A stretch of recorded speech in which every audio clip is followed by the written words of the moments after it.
8 years later, Kansas Bureau of Investigation, a judge and a couple of lawyers and a good doctor were all sitting around saying, what are we going to do with this boy? Which was a familiar topic. There have been people sitting around in meetings since I was about 5 saying, what are we going to do with this boy? I'm never real bad. I am just enough off-center that it alarms people, and they have to have those conversations. What are we going to do with this boy? I'm a kid that, my mother can say to me, when I'm 5, 6 years old, we used to go see my grandparents. And they lived out in the country in a little ranch in southeastern Kansas. And from the house, about a mile down the road and through an old cornfield was a river. And so parents would get us up on Sunday morning. They'd say, okay, you kids start getting ready for Sunday school, because there were a lot of us. And so I would get all ready, and then my mother would say to me, now, son, stay on the porch and don't go to the river. And I'm thinking, okay. And honest to God, as I reflect on this many years later, I cannot tell you why I'm going down to the river. Nothing real wrong with that, is there? Except you have to go through a barbed wire fence to get to the river. And I go through that barbed wire fence and I can hear something go rip. And I've caught the back of my shirt on the barbed wire fence. Now I got to figure out how to stand with my back to everyone for the next few hours until I can get that shirt off. And so we go through this whole drama, we'll call it that. The end result is my mother pulls the shirt out of the washing machine and she says, son, where did this tear came from? I said, I don't know.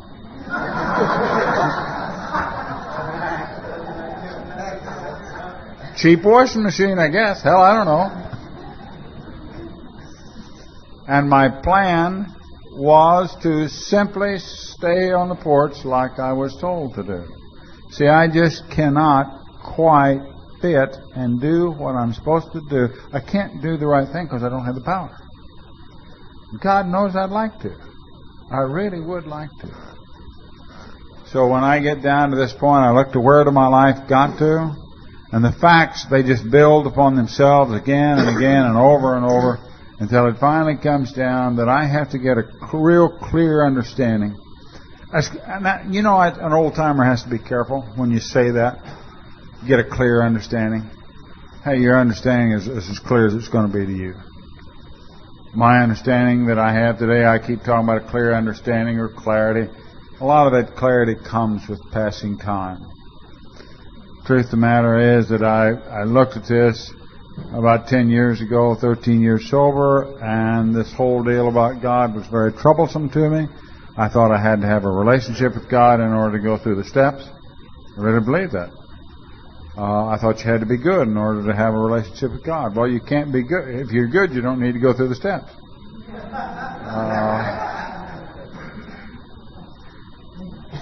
And so I had great difficulty with this thing. And I'm walking the streets of Denver late at night. And there's nothing worse than the psychic pain created by a disconnection from the Spirit. That's what we have. Disconnect from the Spirit. Yeah, we're all alone. I can't connect with you. I can't connect with the Spirit. Can't connect with anything. I'm terribly alone. And when you finally reach a point where the aloneness is too intolerable, then at that point you are ready to perhaps concede that there may be a power greater than you. And it really doesn't make any difference what that power is or what it's like. Most of us have a conception of God. And I like what Don talked about when he says, concept versus conception. My conception of God has very rarely stayed the same. I mean, it never stays the same for very long. And my conception of God today is so limited My conception of God today is more limited than it was 10 years ago. I'm now just beginning to accept the fact that God is and that He's got the power. And it's certainly all the power that I need. And it just begins to get very, very simple. I can't do it. I really can't. There is a power which can help solve my problems. And I think I'm going to give this thing. I don't have anything to lose. Have you ever been in that spot? I don't have anything to lose. What do you have to lose? My wife, bless her heart, she had listened to a bunch of us guys. We formed a little small AA group. We were meeting in the living room of the house, and we were having dinner before the meeting each night that we met. And so we'd gone through as a group. We'd gone through this once. And so we decided as a group we'd go through it again, but we would enlarge the group if anybody else wanted to come. So we had 2 or 3 of the guys' wives wanted to come. So we opened it up for them and anybody else who wanted to come. And so we'd started through the book the second time. Now my wife had seen with her own eyes the changes that occurred to these original group as they went through this process. She watched them. If you get a chance, ask her about it. She'll have a tendency to tell you the truth, whereas I might sometimes lie a little. I don't intend to. But anyway, she had watched this marvelous change come about in people who live this way of life. And she was setting in on that second group, and I'll never forget this as long as I live. In that little group, there was about 12 or 13 guys, and I don't remember how many Al-Anons. And she stopped. We were right in the very beginning of the book. She stopped us, and she said, "You know, I watched a bunch of guys go through this one other time. Now I'm watching another group go through this." She said, "You know, you'd have to be crazy not to try this." You have to think on that a minute. You'd have to be crazy not to try it. We'd have to be crazy not to concede that there might be a power in this universe greater than us. We'd have to be crazy not to give in to that idea. That's the best thing that ever happened to me. And when all my defenses are gone, and I'm really tired, the argument about is there a God, what's the God like, what's my conception, blah, blah, blah, the argument finally stops. The yell-buts stop, and I'm tired. And I'm going to choose to believe that there is a power greater than myself, and I'll call that power God. And that's all I really need to know. That's all I really need to know. Because once I've reached that point, I am really on a threshold, and I'm getting ready to go into something that's going to change my life. And perhaps for the very first time, I'm going to have the opportunity to do what I've always wanted to do, which is, I don't want to be me anymore. And there is a power by which I can be changed, and the power does not have to be me.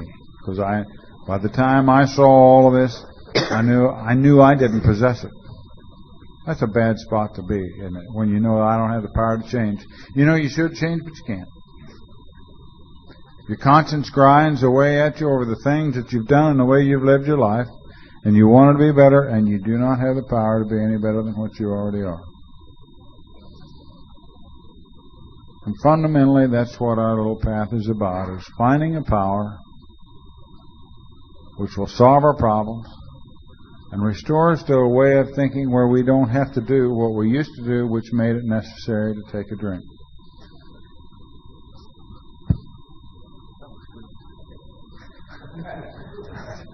Hallelujah.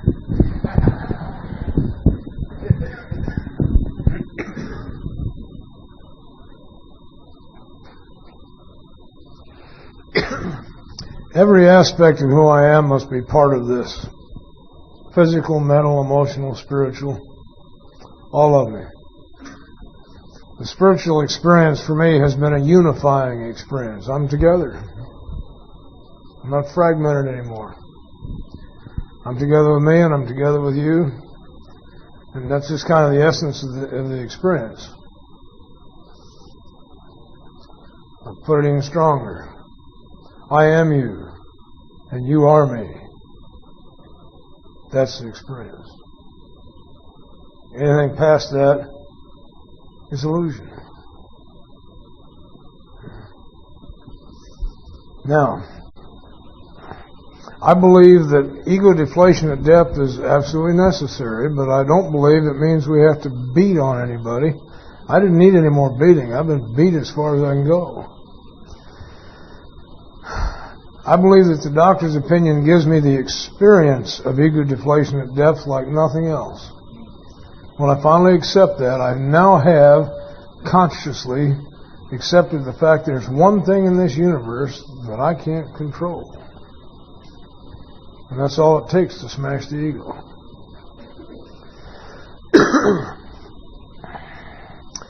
I have a friend that got arrested about the same time I did, alcoholic. And in his questioning, they'd knock him to the floor, and he'd get up. And they'd knock him to the floor, and he'd get up. And he said one of the cops, when he was picking him up, whispered to him, "Kid, just stay down." And he didn't have the power to just stay down. He had to get up. Yeah. I understand that. I've got to smash that ego. And alcoholism did that. Isn't that a wonderful thing? There's one thing I have no power over. And then I find there's a second one. On page 24 it tells me about the second one. The fact is that most alcoholics, for reasons yet obscure, have lost the power of choice and drink. I don't have the power to keep away from it either. Our so-called willpower becomes practically non-existent. We are unable. That's another word for powerless. Unable. I do not have the ability at certain times to bring into our consciousness with sufficient force the memory of the suffering and humiliation of even a week or a month ago. We are without defense against the first drink. Best news you could ever give me. It means I can quit looking for them. Yeah. Why waste all the energy? I'm without defense. The almost certain consequences that follow taking even a glass of beer do not crowd into the mind to deter us. Somewhere else they talk about mental blank spots. And I truly believe those of us who've been alcohol-free and sober for a long period of time are in far more danger. And we're in danger from the truth, not from lies. I've been here too long, and I've heard all the lies, and I've used all the lies, and you're going to have to put together a real long package of lies to get me to believe it's okay for me to take a drink. Yeah. We're both going to have to do a lot of work to have it come at me that way. But about 10 years ago, I was flying home from some sort of a deal back here. And I fly United because it's a Denver hub. It's easy. And because they treat me right. And this particular night, because I fly so much, I have a particular status with the airline that's based on numbers. But I can be upgraded into first class if they have a seat available. And I used to think that meant that I was special. What it means is that they can't sell the first class seat, but they can sell the one I'm sitting in. So they'll move me up front. They've already got my money and put somebody else back there. Sell that seat twice. It's almost as good as selling first class. Anyway, I was in fit spiritual condition. I was in fit emotional condition. I was in fit mental condition. I was fit. I'm headed home after a weekend with loved ones and friends. I've done the job I was supposed to do for God that weekend. And I knew I'd done it because some of you told me that's what I'd done. So, okay. Oh, you're weird. I love flying because I love flying. I also use the aircraft as a meditation chamber. Very few people are ever seated next to me, and it gives me an opportunity to read the books I don't have time to read at home because the phone's always ringing. And anyway, I'm up in first class now, They serve real food up there, you know. No plastic. There's cloths on the tables. It's really kind of neat. I wouldn't pay for it, but it's better than in the back. And it's an evening flight. The lights are on. The ambience of the room was majestic. Look at that. I don't even know what it means, but it really sounds good, doesn't it?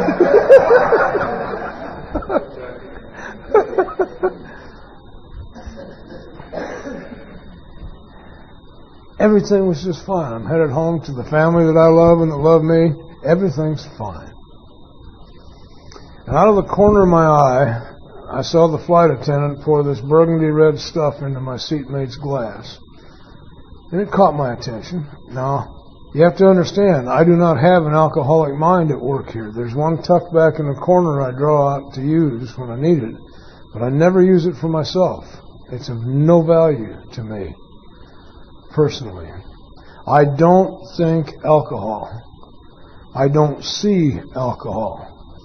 I'm extremely vulnerable to alcohol because I don't see it. It's not part of, I don't recognize it.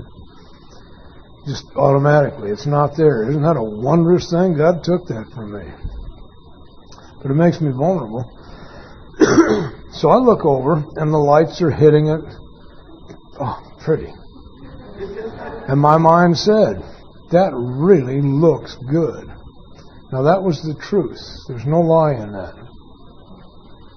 That burgundy red stuff looks good. Then my mind said, I bet that's really going to taste good too. That's the truth. Why else would she give it to him?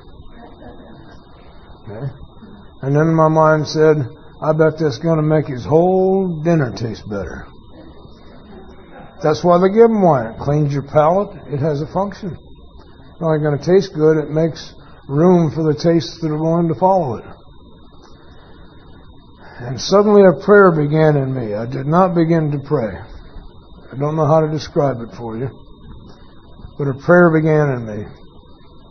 And I've learned over the years when that occurs, I retreat inside to my little garden and I sit there and I get still until it's time to come out. And I realized in the silence, my very next thought would have been, I probably ought to have one of those. And it would not have been wine.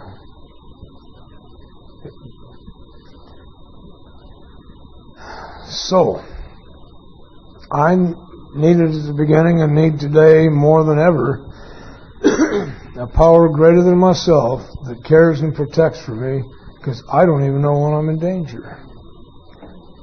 I'm like this going through life. And I want to stay that way. Of all of the benefits that I have been given, I've been returned to innocence. I don't know how to explain that to you. I've been in the dungeons, but I don't feel like that. I've been returned to innocence. So I'm very vulnerable. I'm like a small child. And I need watched over and cared for. It took ego deflection at depth to get to that place. To be willing to say that is my state. Okay. I may have this outward appearance of competence. If you believe that. I've got some land down near Sarasota that's nice.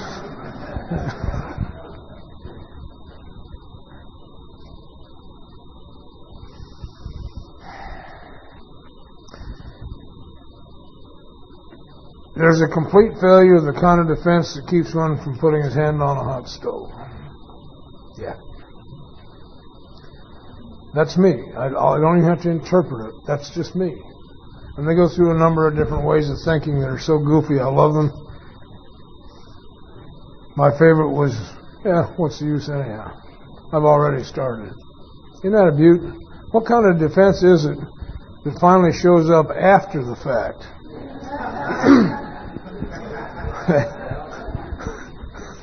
I've already had one. Might as well go ahead and finish. Good defense. Let me sharpen that sword. When this sort of thinking is fully established in a person with alcoholic tendencies, and Bill's just being cutesy, he's probably placed himself beyond human aid. We're talking about my approach to this from the beginning. You can't keep me sober if this is true, singly or collectively. If you could, everybody who came here would stay sober. If 90 meetings and 90 days worked, nobody would be drunk again the second time. Okay? Nobody. I'm beyond human aid. Now, contrary to that, or strangely enough, God works through you. That's fine. But you individually or collectively can't keep me sober. I can't either. I can't, you can't. We're kind of stuck, aren't we? We got to have a power by which we can live somehow. So I'm beyond human aid, and unless locked up, may die or go permanently insane. Well, I've already died. That didn't work. I'm locked up. That won't work. All locked up means is locked up. I worked in the dish room in that penitentiary. That's where all the booze went through. I had to negotiate with the guys moving the booze and make a deal. I didn't want to stop them. You couldn't anyway. I just wouldn't want them putting it in our lockers where if the heat came down, it came down on us.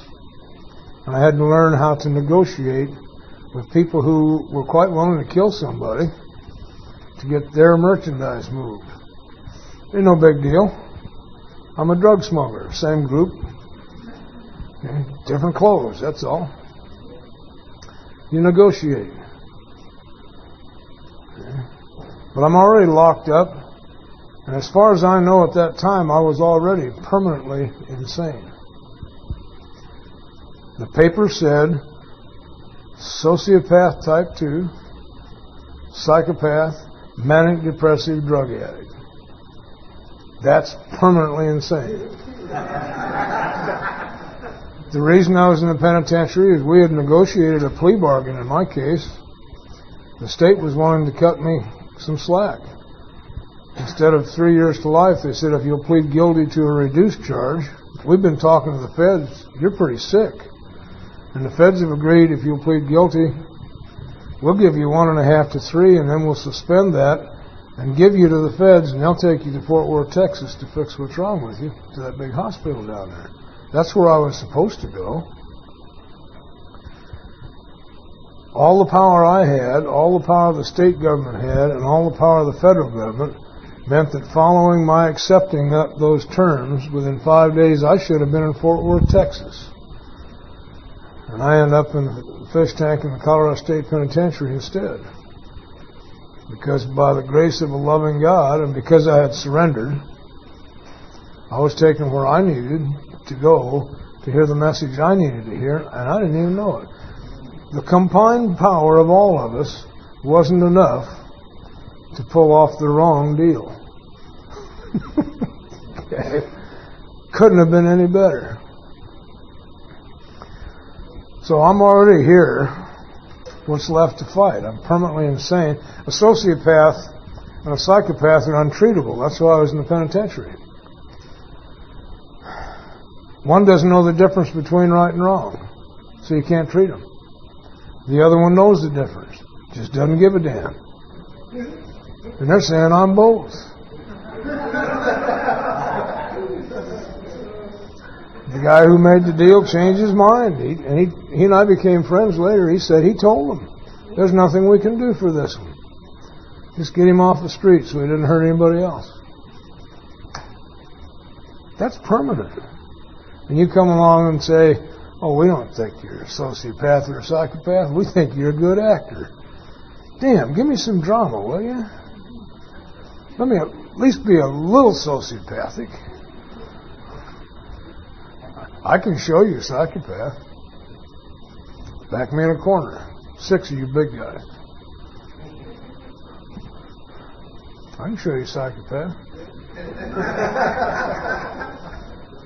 Permanently insane. And you will be too if you come at me in a corner. I'll jump.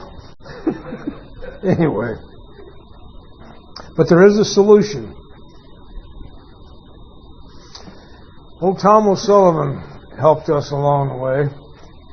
I'm trying to share with you some of the steps of my recovery. They didn't all come through here, though they came through here. He said, if you came here for answers, I'm sorry, we don't have any. We have no answers here. If you need answers, just go out there on the street, stop any stranger, tell them what the problem is, and they will give you an answer. What we have here is a solution. And if you will immerse yourself in that solution, you'll find your own answers. Kind of cutesy, but it turns out that way. And what is our solution? Well, almost none of us liked it. That's what it says. Must be a Hummer. Self-searching, leveling of pride, confession of shortcomings, which the process requires for its successful consummation. Oh, shit. That's a lot of work. And I had just done that. I had taken the most in-depth inventory I have ever taken in my life. And what I found I had to kill. And now I'm going to be asked to do that again. I already explained that to you. One from the darkness and one from the light. Leveling of pride. I'm not even going to get philosophical about that. It has to do entirely with what I deserve and don't deserve. I deserve nothing. I have no rights. I gave them all up years ago. My ambition has been taken care of. I don't have any. I mean, I'm un-American. What do I want to be when I grow up? Don't want to. Thank you very much. Met 2 adults along the way. Didn't want anything they had to offer. They were too serious. Did you ever meet an adult? They're serious. That's what they say. Pay attention. I'm serious.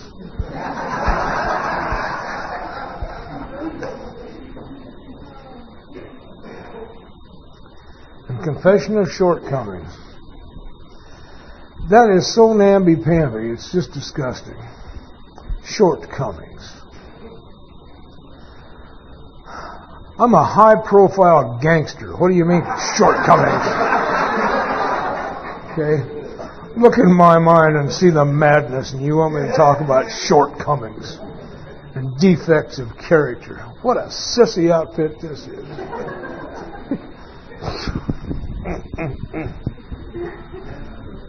But if that's what you require, okay. And they told me we have a way of doing this, by the way, that works. When we saw that it really worked in others, and I saw that, and we had come to believe in the hopelessness and futility of life as we'd been living it, absolutely, hopeless and futile. Cannot do it one more second. When therefore we were approached by those in whom the problem had been solved, did you hear it?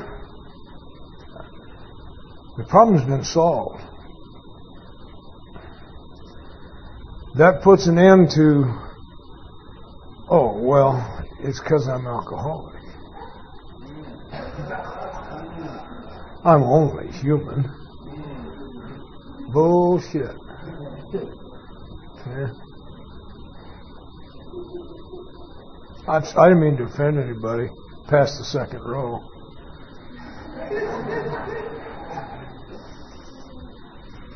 When therefore we were approached by those in whom the problem had been solved, there was nothing left for us but to pick up the simple kit of spiritual tools laid at our feet. The whole business is about spiritual. And the tools I'm going to get are spiritual. Maybe I'm a spiritual being too, if that's what I'm going to get to use. Maybe. I don't know. I began to get some clues that that was the truth. It says in here that I'm one of God's children. Is God spiritual?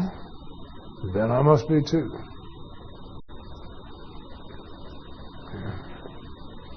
The great fact is just this, and nothing less. Please don't settle for anything less than this. Our experience, we of Alcoholics Anonymous, this is our great fact. Nothing less than this. We've had deep and effective spiritual experiences which have revolutionized our whole attitude toward life, toward our fellows, and toward God's universe. I get a whole new way of seeing the world, of thinking about it, of feeling. Doesn't mean all the old things are gone. In fact, I like some of them. Some of the ways of feeling and thinking are so goofy that when there's nothing good on television, just strap me to my chair and let me run. Okay? Right, Alvin? Absolutely. Make sure I'm strapped down tight. The central fact of our lives today is the absolute certainty that our Creator has entered into our hearts and lives in a way which is indeed miraculous. This is a living power. Where I am, God is. That's all I need to know. The rest will fall in place. That's our experience. He's commenced to accomplish those things for us which we could never do by ourselves. That's a pretty hefty promise. There's some depth and weight for you. Oh, do I want that? Beats a sharp stick in the eye. I would be insane, truly insane, to not want to try that. Right, Jerry? I agree with you. Now, if you're as seriously alcoholic as we were, and I got to tell you, I've seen every time I've talked about alcoholic, I watch heads going like that. If you were going like that during anything either of us said, don't give up your chair. Okay? Because we believe there is no middle of the road solution. Oh, shit. Here we go again. I'm a middle of the roader. Yeah. If you're in this lane, you got to duck this way. If you're in this lane, you got to duck that way. If you're in the middle of the road, they just go right on by you. You don't have to do a thing. Just stand there. Don't move. Just stand there. They'll duck you. Yeah. We're in a position where life was becoming impossible. Yeah. And if we'd passed into the region from which there is no return through human aid, we had but two alternatives. One was to go on to the bitter end, blotting out the consciousness of our intolerable situation as best we could. And I don't know about you, but I reached a point where alcohol did not blot out the consciousness of the intolerable situation. And the other was to accept spiritual help. And I have to do that without knowing what the hell I'm talking about. It's an act of faith. I don't believe you can acquire faith. I think it's just something that it's there. The Big Book shares with me that deep within every human being is the fundamental idea of God. And that's where I'm going to find it. That's where they found it. That's where I will find it. The great reality is deep within. So I can quit looking out here. Once I find it here, then I can see it out here. But I'm to quit looking for it out here because this is where I'm going to find it. Deep within. Scary proposition. Does that make anybody here nervous? I mean, to get through that first level or two of my mind, that's scary. But I got to go through there. Because if I don't go through there, I can't get to the other. I've blocked it over. It says we block it with pomp and worship of other things. I love the pomp because I are one of them. I just love being pompous. It's so much better than being arrogant. Okay. Arrogant people get to wear snooty looks. Pompous people get to wear robes. with fur on the collar. And they don't even have to look arrogant. You just know. I'm right.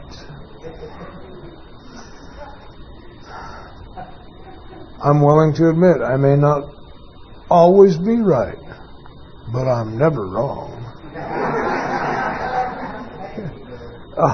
And there are other... Do we have some more pompous people here? Pompous asses on your feet. God. That will stop me from having a spiritual experience because it insists that I already know what's best.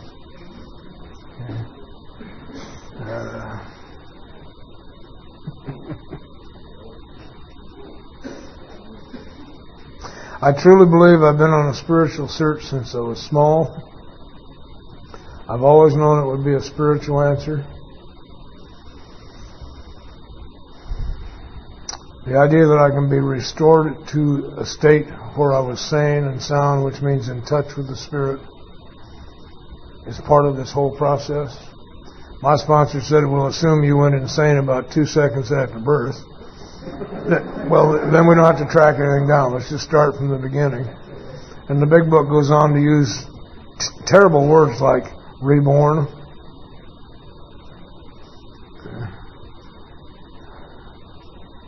What a nice thing. The thing is, if you're fairly new, you need to understand that being born or being reborn, any birth process, doesn't feel good. We talk about spiritual awakenings like they felt good. Haven't had one yet that felt good. Bill's didn't feel good. First thing that happened after his big boom was he called a doctor in and says, "You suppose I'm still sane and sound here? This doesn't feel right." Because it feels different. And it'll always be that way.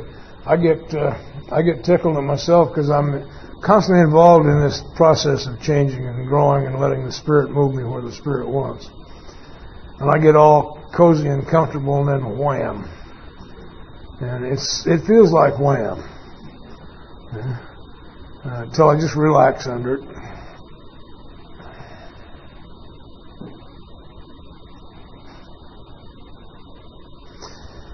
The suggestion was, we suggest you forget everything you think you know about anything because nothing has worked so far. Forget spiritually about spiritual matters, you don't have a clue. Let it all go. Let's go back to the beginning, to the freshness. My memory doesn't always work right. I didn't tell you all my favorite story about that, did I? No, that was 2 weeks ago. There is a gorgeous human being in California. His name is Ken Devaney. If you ever get an opportunity to hear him talk, please do. His presence just fills the room with love. And his words are great carriers of that message. Anyway, Ken talks about this piece by telling the story of the little 3-year-old girl when her parents brought home the new baby brother. Good kid. They bring the baby into the house, and from the very beginning, the little girl says, "Can I spend a little time alone with the baby?" And they're not sure what's going on here. They're a little nervous because she's so small. So over the next few weeks, they, with supervision, let her hold the baby and watch how she interacts. And she keeps saying, "Can I just spend a few minutes alone with the baby?" And finally, they let her go into a room. They put the baby in the crib, let her in there with him, shut the door. She dashes over to the crib and says, "Quick, tell me about God. I'm beginning to forget." We all know deep within us what this is already about. It's covered over with pomp and worship of other things and fear and things we think have been done to us. And, the unfairness of life. Oh, I love that one. It just isn't fair. Well, it's not supposed to be. And I covered over with all that. I have rights. That's a pile of mud about that deep if you're looking for that little golden glow down inside. Okay? My views of God when I'm in that state are very simple. It isn't God that I'm talking to, it's Santa Claus. Gimme, gimme, gimme, gimme, gimme. What are you going to do for me today?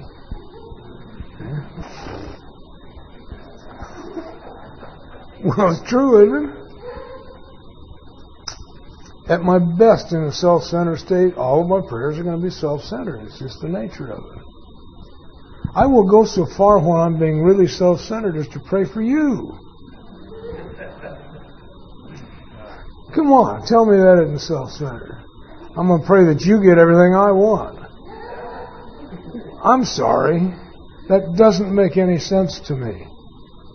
I will pray that God have His own way with you. If you ask me to. I'll never make that prayer unless you ask, because the answer is that one. You may not be ready for that one yet. So I got to let go of all even my own conceptions of God. He destroyed them for me. What a merciful day. He'd have me tell him something about what I believed about God, and then he'd just wipe it out. And I ended up screaming at him. You're asking me to turn my life over to the care of nothing. He said, well, why not? Nothing can run it better than you've been doing it. And he nailed me again. I don't want to get off on a long tangent here, because I've got a 3-hour track we can go on. I'm going to unplug that for now. For now. But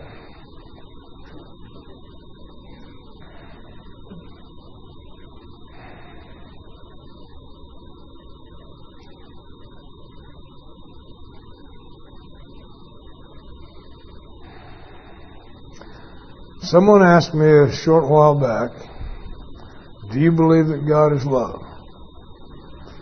And I had to honestly answer, I certainly hope not. Because if that is all God is, it's going to be based on my understanding of love. And that's how I will relate to it. And my understanding is so minuscule that it must not be just that.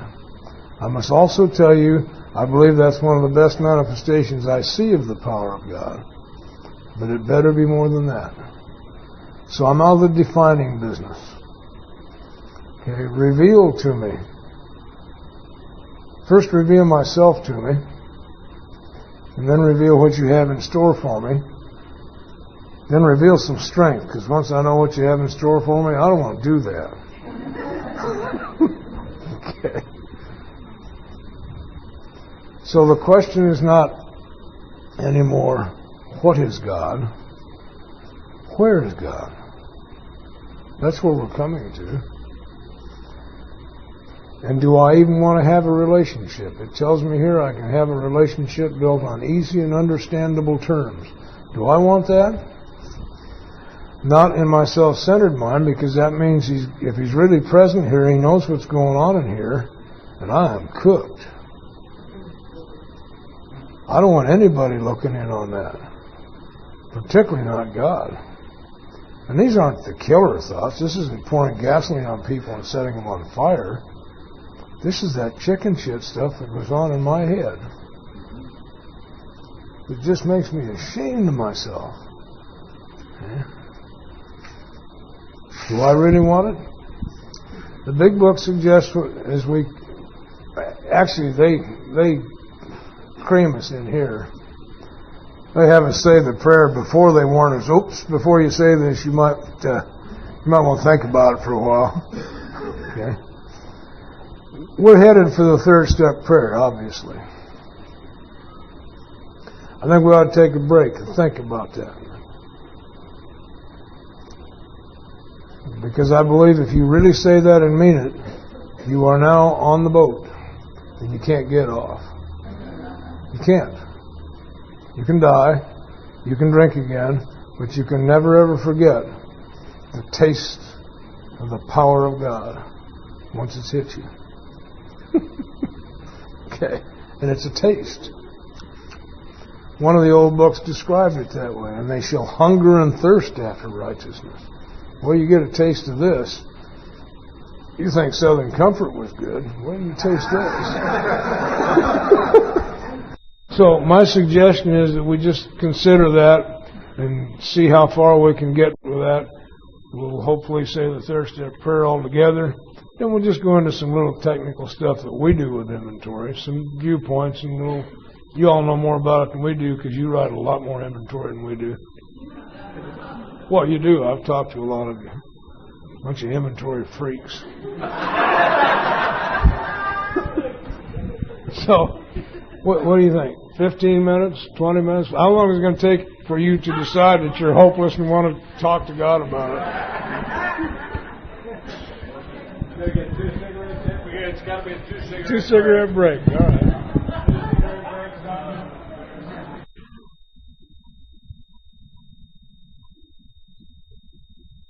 Once again, as we move down this little path toward our own discovery, we ask ourselves again, once I start drinking, do I have control over the amount that I drink? Or once I decide to stop, can I stay stopped? That doesn't take a real rocket scientist to answer those. The alcoholic mind says, yeah, but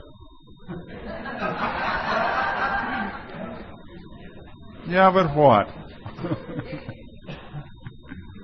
God, we've had a lot of fun when I was up in Rhode Island with these folks in Massachusetts. Yeah, but what? Well, I had set my expectations too low. I didn't treat myself good enough. We've had a lot of fun. But let's just take one last little look at this thing called powerlessness. When we drank, did we find that we had little control over the amount that we drank?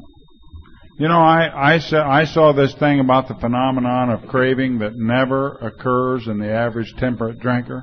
And I had trouble, as simple a thought as that is, I had trouble with that because I thought, well, hell, I just don't recall ever having craved it. And that's pretty simple because most every time I drank, when I was ready for the second one, I had it. In Christ, I'm a lover of the happy hour where you get 2 for 1. I got some other folks who know what the happy hour is. Good alkies in here, by God. You know, the best happy hour is when you can get 2 for 1, and when you're about halfway through the first one, you get 2. You got about halfway through the first one, you're starting to find the waitress to get the next 2, aren't you? Yeah, that's what we do. You think of that as being at all off-center? Just a little off-center? I didn't think so at the time. I really didn't. So, for many of us, and that's just one little symptom. I talked earlier about the progressive nature of this illness. Over time it gets worse, so over time it takes more medication. See, there's a little deal out there that people used to say to me, Jerry, you've got a problem with alcohol. Jerry, you've got a hell of a problem with this booze. And you know what? I'm 23 plus years sober, and I will tell you today, and it sounds like heresy to some of you, I don't have a problem with alcohol. God Almighty, it was the best solution I ever found. It really was. And so, if you say to me, and I'm on the front end of this deal, and you say to me, Jerry, we need to talk about your drinking. That's not what you're saying to me. That may be what you think you're saying to me, but what I'm hearing is far beyond that. What you're going to talk to me about is how am I going to quit? And when? And I'm at a point in my life, in those days, where I'm thinking, you can talk to me about anything you want, but not about not drinking. In fact, the matter, I reached a point where I was trying to figure out how to, I really did. I went through this exercise for about 6 months. I was trying to figure out how to not drink, but drink.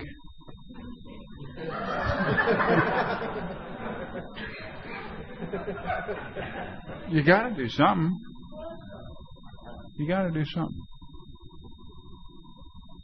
But 13 years sober, the drinking problem far behind me. Now, I want to be careful how I say that because I'm a fellow who clearly understands, in my case, I was relieved of the obsession to drink.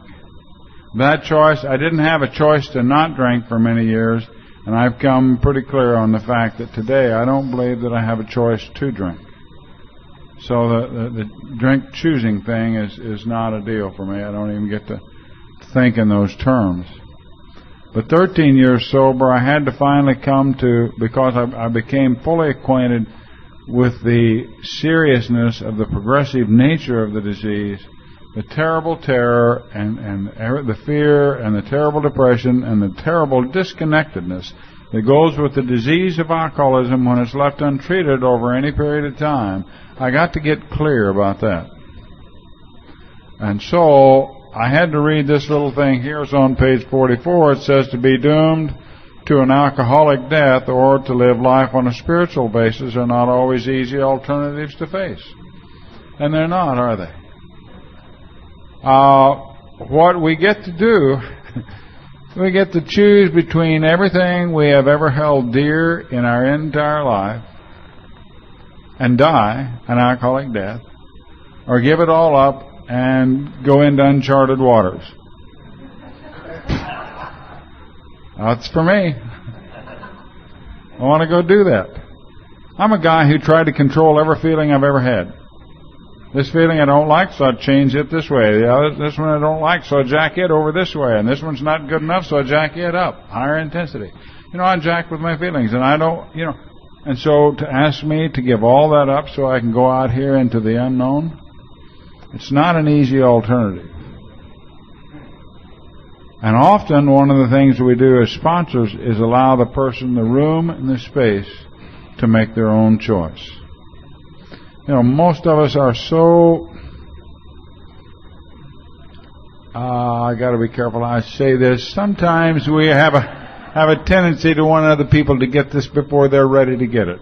It's like Don talks about helping them across the street, but they don't want to cross the street.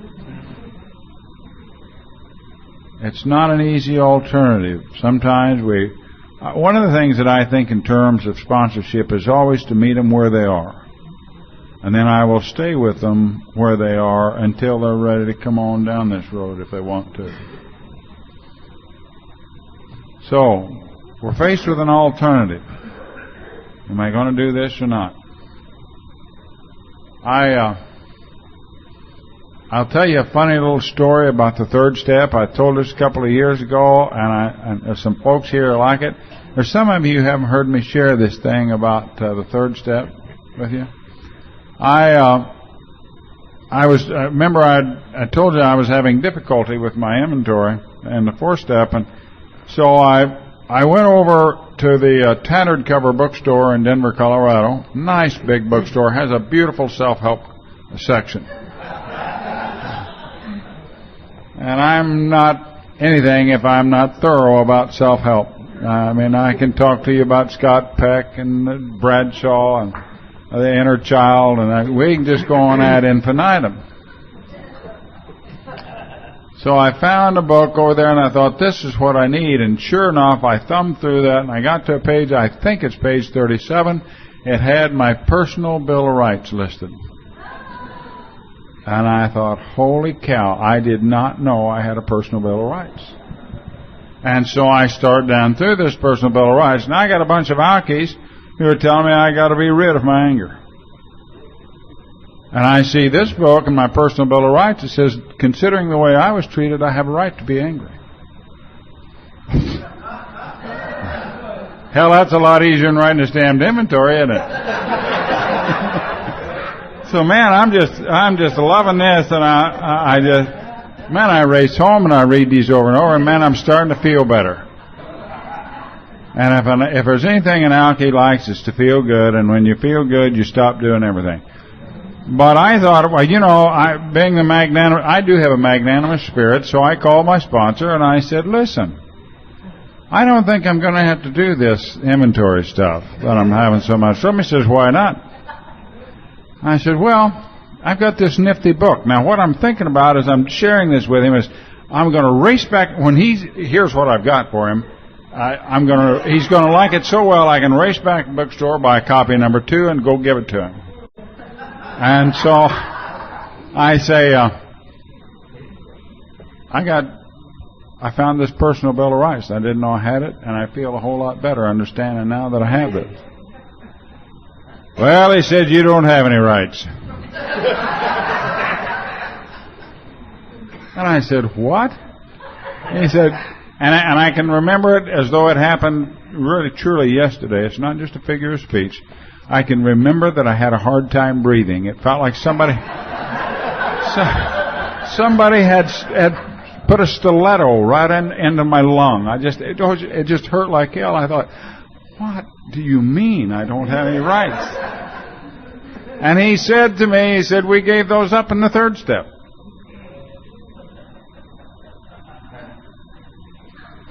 Oh.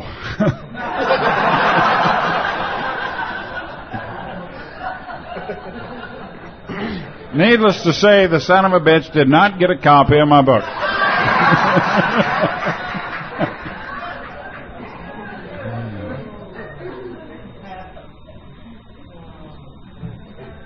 But listen to the answer again. We gave those up when we took the 3rd step. Confrontation with a solution, or truth with love, either one. We gave them up, meaning that he had given them up too when I gave them up, just like I gave them up. It's not that I'm out here all by myself. No, he's not sharing with me or suggesting that I do anything that he hasn't done. We gave him up. Perhaps of all the gifts I've ever been given through the program of Alcoholics Anonymous and by guidance from the Spirit, nothing has been quite so nifty as the concept that I have no rights. Because out of that I got very clear that this is a bonus time for me. I do not deserve to be here. I did nothing to deserve to have sobriety. I'm not a chosen one. I don't know how this happened. And I may never know. I don't know. Except that I got terribly beaten. That's as close as I can come to telling you why this has been given to some of us. We get terribly beaten. There's no place left to go. Have no rights. I thought I might share, just before we take the 3rd step, I thought, that might be apropos, that we take a look at, what are we doing here? We're going to give up our rights? Well, that's your call. But if I look back on page 42 of this book of ours, there's a little deal that says, quite as important was a discovery that spiritual principles would solve all my problems. What a heck of a deal. Everything I have ever been looking for, I've discovered here in this little way of life that we have, and what you might call just the spiritual path. Everything. Quite as important was the discovery that spiritual principles solved all my problems.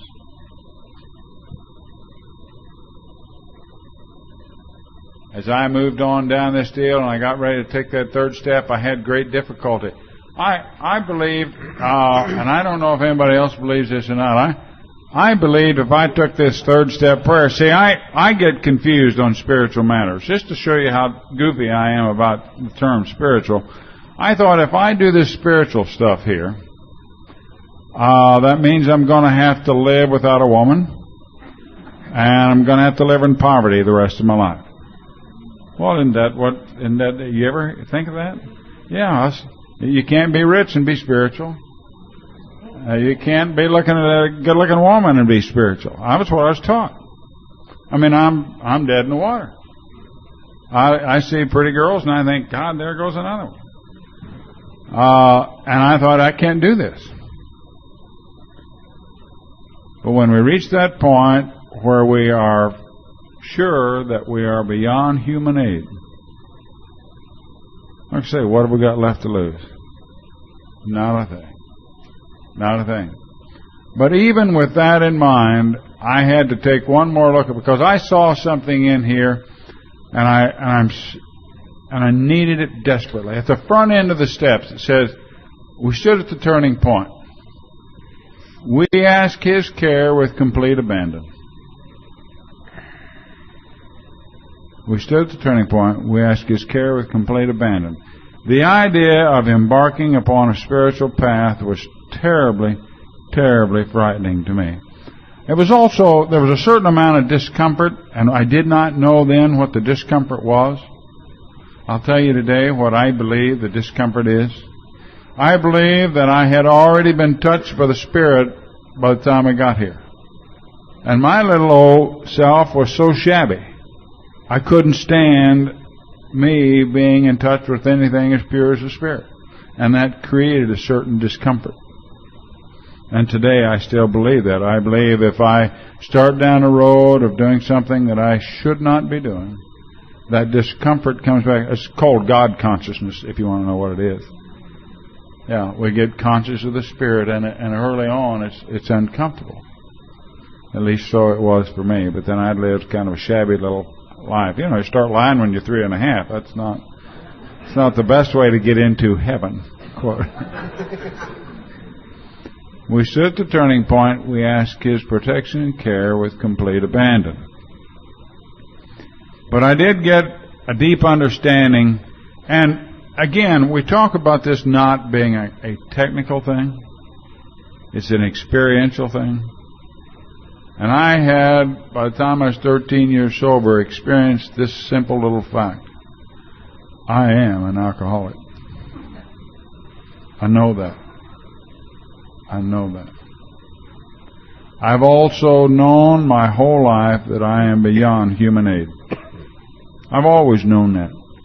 I've had people just say to me, and they mean it, they've delivered it with all the love in the world, they say, Jerry, what in the world is wrong with you? Just tell me. And you try to explain it to them, and they say, God Almighty, can't you come up with something better than that? And you've just given them your number A1 explanation. I'm on some kind of a different frequency than they are. But I can take any one of you out here with 24 hours sobriety, and if I talk to you about, I'm talking about the guys now, and the girls, you probably have your own situation, but if I tell a guy I understand what it's like to be afraid to ask a girl to dance, remember what that's like? Terror, isn't it?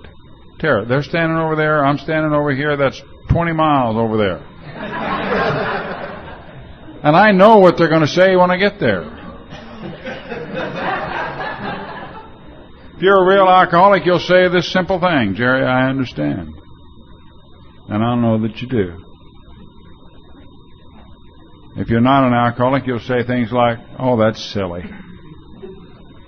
Silly it may be, but it's my reality. It's my reality. So I am beyond human aid. And by the time I got to the third part of that little deal, it was so very simple and clear.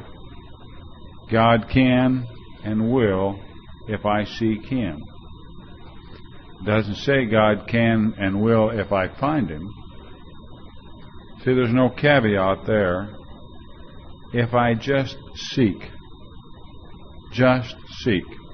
And today I've been doing this for a while, and I'm still just seeking. Just a seeker. Just a seeker. And I'm beginning, I will tell you, give you just a little hint, I am beginning to see God in more and more and more things all the time.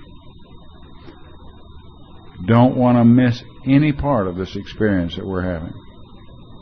So, that's the deal from that standpoint. So I'm asking God's protection and care with complete abandon. But I know what the deal is and why I need to do this.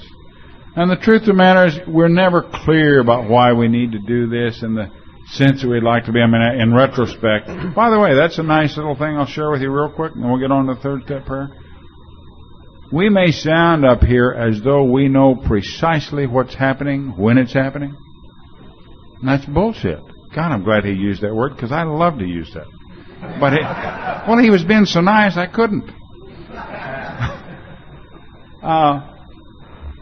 I know 3 to 6 months later what was going on now.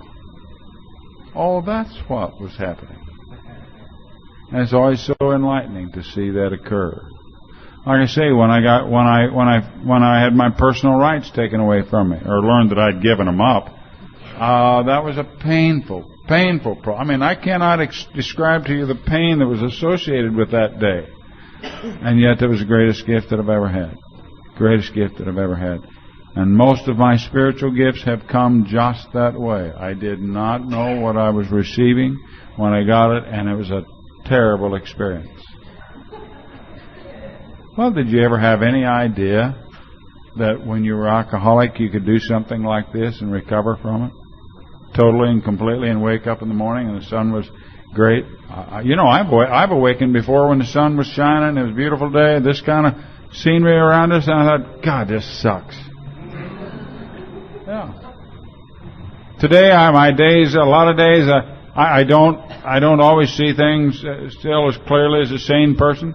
I call Don once in a while, and I love to call him on nights when he's taking care of the grandkids, and Jackie's been working 3 12-hour shifts, and so she's tired, and the grandkids are screaming and crying and hollering, and I can hear things going on over there, and I start laughing.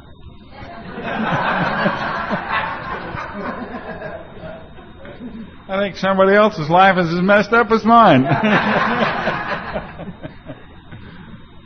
Cry at the wrong time and laugh at the wrong time, don't we? God, I offer myself to Thee to build with me and do with me as Thou wilt. Isn't that a beautiful deal? I was trying to do this prayer one time, and I was getting ready to do it in all sincerity. And I said to a dear friend of mine, I said, I look at this prayer, God, I offer to Thee to build with me and do with me as Thou wilt. And I said, you know what? I don't have anything to offer. I haven't got anything to offer to God. And the guy was one of the most spiritually guided fellows I've ever known, and he said to me in a heartbeat, he said, that's what God wants to start with, is nothing. And our dear friend who's no longer with us now, and I can use his name and not worry about anonymity or violation of anonymity, old Bob White out of Lake Whitney, Texas, used to say many of us have to be reduced to nothing before we get called into God's service. Same thought. God, I offer myself to build with me and do with me as Thou wilt. Relieve me of the bondage of self, that I may better do Thy will. Take away my difficulties, that victory over them may bear witness to those I would help. Listen to that. To those I would help. This deal isn't even for us, is it? God, I want this to be for me. I ain't going to go through this stuff without something in it for me. God, if I do this, will you give me a girl and some money? If you do, I'll be all right. That brings up another story, and I will not go down this road at this time. Relieve me of the bondage of self, that I may better do Thy will. Take away my difficulties, that victory over them may bear witness to those I would help with Thy love, Thy power, and Thy way of life. May I do Thy will always. No amen there. The beauty of this deal is that there is so much power in taking this prayer together. I have seen it over and over and over, and many of you have allowed me the great honor of doing this with you, and it has brought a richness to my life, and you do me great honor to allow me to even consider doing this with you again, and I would love to do it as a group. How do you all feel about that? Think we ought to do it as a group? Yeah, let me do one little prep. You do all you need to. Oh, Matthew, the Pope of Cincinnati just came in.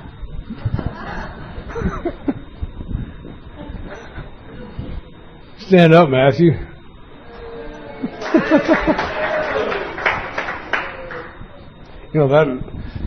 That's one of the glories of living this way of life. We have history with people from all over, and they show up at the damnedest places and the damnedest times.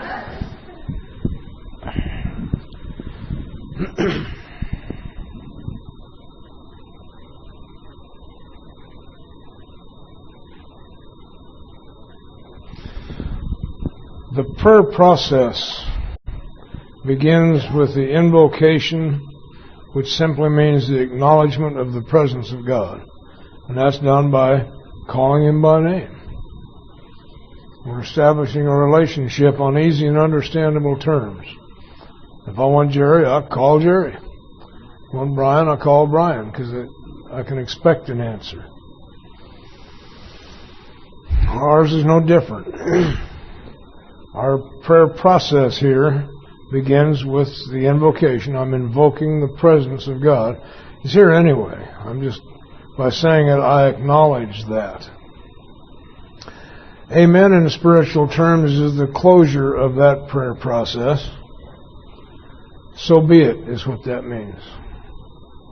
What we just did is so. It's an acknowledgement that since God said He'd be here and do that, it's done. Okay. I've been going over this for a long time, and I do not find an amen at the end of the third step prayer. The first one I can find comes at the end of what we call the 7-step prayer, which is nothing but the third step prayer with teeth in it. Okay. So I have concluded, my view is that from the Word God to the amen at the end of the 7th step is all part of the same prayer. Prayer now becomes action and activity. It takes me out of being gimme, gimme, gimme. Because this process is about let me give, let me give, let me give. I offer myself to Thee. Okay? Don't come to me, I'm coming to you. My sponsor, as I told you, destroyed all my conceptions of God and left me with nothing except one last reservation. And he went for it. Truth without love is cruelty, and confrontation without a real answer is brutality. So I won't do that. But he loved me and he had a real answer, so he didn't pussyfoot. He probed until I told him what my genuine concern was, that if I gave my life entirely over to God, He had a job for me. And I really didn't want it. Because I knew what it was already. I would end up at the corner of Colfax and Broadway in Denver handing out Watchtower magazines and asking strangers, have you been saved, brother? Listen, I had this plush apartment in cell B49 right in this penitentiary. I'm giving that up for that. I had a reference. I'm never afraid of the unknown, ever. I love the unknown. That's where the excitement is. What I'm afraid of is what I think is going to happen, what I'm making up in my head. And I had a reference for that because as I grew up in Denver, there was an old guy. God, I'm one of them now. Old guy. Brown person. Stood in that corner. Brown shoes, brown pants, brown suit, brown tie, brown hat, brown attitude. Have you been saved, brother? And we drive by and make fun of him. And that's what I was really afraid of. Even for God, I will not be put in a position where you can make fun of me. I don't ever worry about, do I have an ego problem? Yes, I do. Okay. 5.5 months before this, I'm dead. But I ain't going to stand on no corners. I had a very wise sponsor. He said, oh, well, let's talk about that. Now, you folks that are fairly new, when a sponsor says, let's talk about that, please understand it does not mean let us talk about anything. The party's over.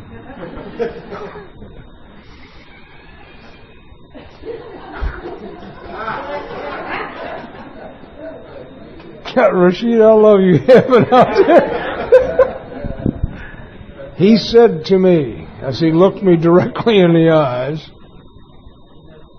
Don, do you suppose that the guy that's handing out watchtowers down there today had breakfast where he wanted to? And I said, yeah, probably. And he said, well, you didn't.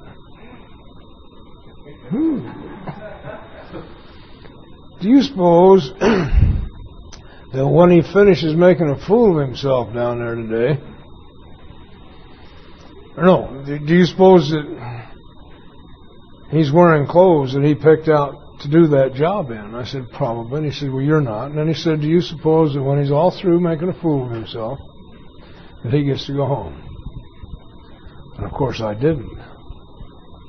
Now what he did for me was crack the wall, open my mind, and escort me, hand carry me into my new mind, and laid the foundation, which is simple. It's implicit in the prayer we're going to talk about. Anything at all that God has in mind for me is better than anything at all that I will ever have in mind for me, period. That's it. And I've been living that way for 32 years. And I'm reluctant sometimes. I didn't know you could be that. I've called God a bully one afternoon. Lighten up. Found out who the bully was. Wasn't him, it was me. Anything at all that he has in mind for me is better than anything at all that I will ever have in mind for me. My very best thinking takes me to a point where I must kill whoever I am because I can't stand being that anymore. It's the best I can do. Good place to start from. That's where my third step starts from. There is an implicit awakening in that. If you heard me, you suddenly, somebody woke up. I heard somebody wake up like a crack of thunder. Okay. My relationship is based upon that. The whole program is based upon that from here on. Before I get up in the morning, I ask him what he wants me to do today. And I'll lay there until I have to pee, waiting for an answer. And if I don't get an answer by then, I figure that's what he wants me to do next. Life is very simple.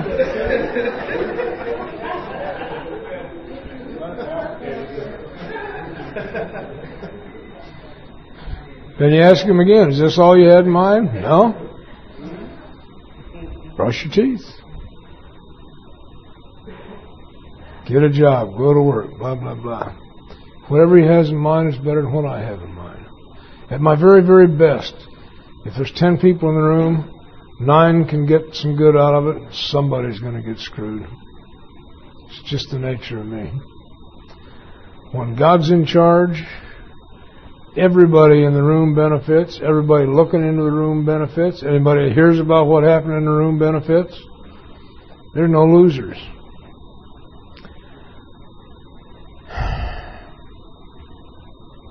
So he was able to blend the desperation of needing to find an answer with the answer. Whatever is better than whatever. Well, my ego is such that I went back and contemplated that. He said, now go think about that before we say this prayer. And I decided I'm willing to go now. I'm ready to go to Corner Colfax and Broadway and hand out watchtowers. I am. I went back and told him that. He laughed at me. He said, that's really noble of you. But he's already got a guy down there doing that. He's probably got something else in mind for you. And made it very clear I was to not ask what that might be. It's of no consequence. Whatever it is going to be fine. If you believe me, we can go on and say that prayer. Whatever it is going to be just fine. And if you end up in Zimbabwe showing people how to take sweet potatoes out of the ground, give thanks to God. You ain't on the Jersey Flats drunk. say whatever He has in mind. Now, if you believe that, we can say the third step prayer. If you don't believe that, we're going to say it anyway. But you don't have to join in. In fact, I suggest that you don't join in if you don't believe that. Never join in with real believers if you don't believe. It'll happen to you anyway, and it'll piss you off.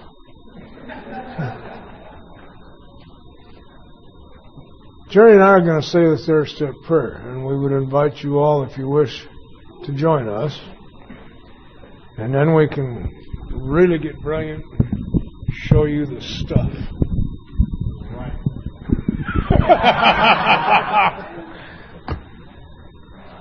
I truly don't think it makes any difference what position we come to God in, but it matters to each of us. So, how do you want to do it? You want to just sit? We've got a big group. You want to kneel? You want to go through the folder all of a big circle? What would you like to do? I'm going to suggest we just sit still. It's all in here anyway.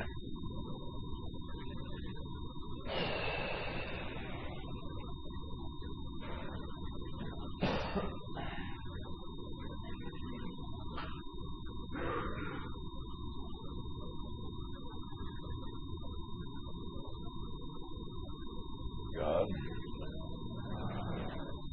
I offer myself to Thee, to deal with me, to do with me as Thou wilt. Relieve me of the bondage of self, and I may better do Thy will. Take away the difficulties that make me own them. Make their weakness to those I would help. Thy power, Thy love, and Thy way of life. May I do Thy will always. Amen.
Did you find that pleasant?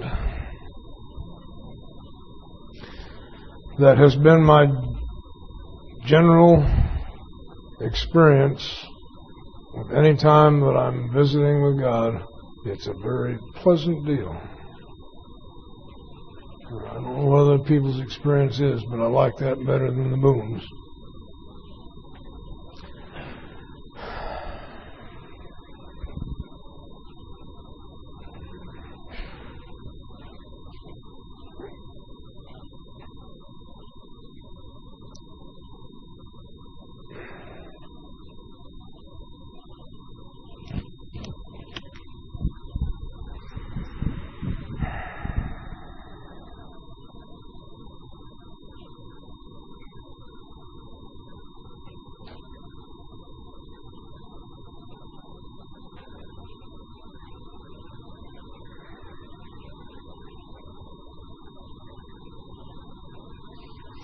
Anybody want to share anything before we move on?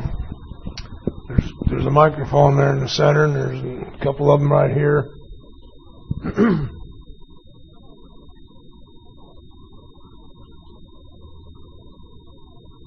Okay.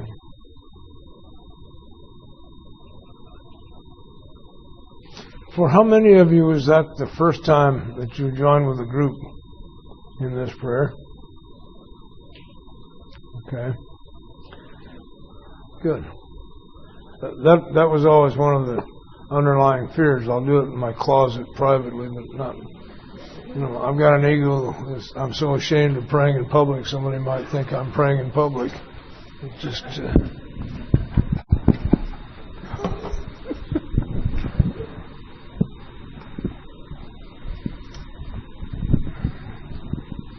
During this period, because the alcoholic mind is one that interprets and extrapolates and figures out, I use what is known as what I call a checklist method through this next part of the prayer, which is the self-examination. So let's check ourselves and see if we are here at this point. All through here, at times when there's been a spiritual event, or if we've done it right, there should have been, they describe a number of things so we know we're not clear off base. And over on page 63 at the end of the prayer, it says, we found it very desirable to take this spiritual step with an understanding person. Well, we've done that. We've met that qualification. I believe there's at least one understanding person in the room.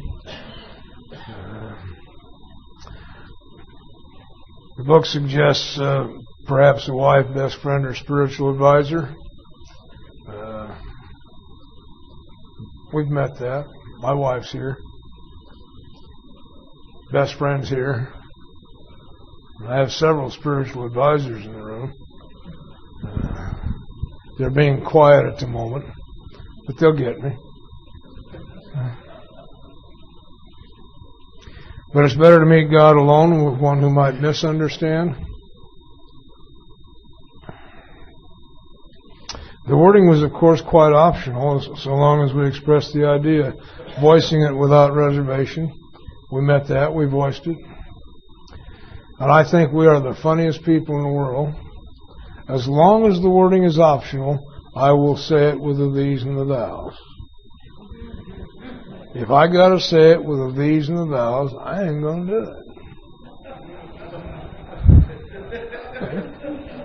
it. Just the nature of the beast. Yeah. You may not know it, but it's going to be a you instead of a thee. I'm just not going to comply.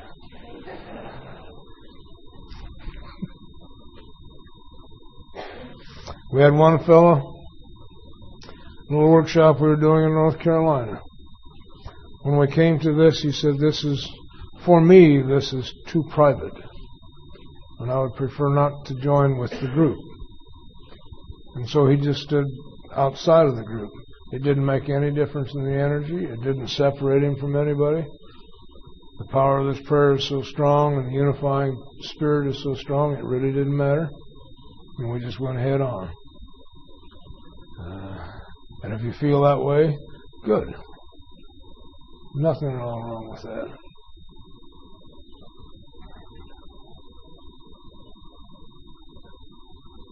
This was only a beginning. Wait a minute now, we're tampering with my illusions again. I thought a personal experience with God was the end of the road. Yeah. And now you're telling me it's only the beginning. Yeah, this is just a beginning.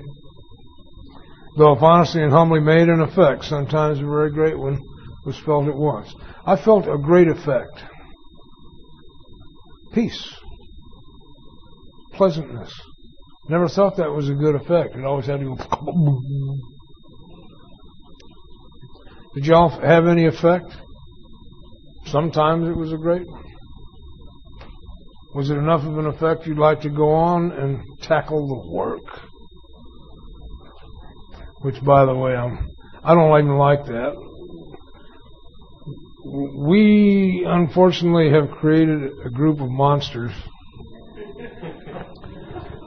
He and I. None of you. Who've got everybody doing the work. Meaning the steps. The steps are not the work. The steps are the preparation for the work. The work of alcoholics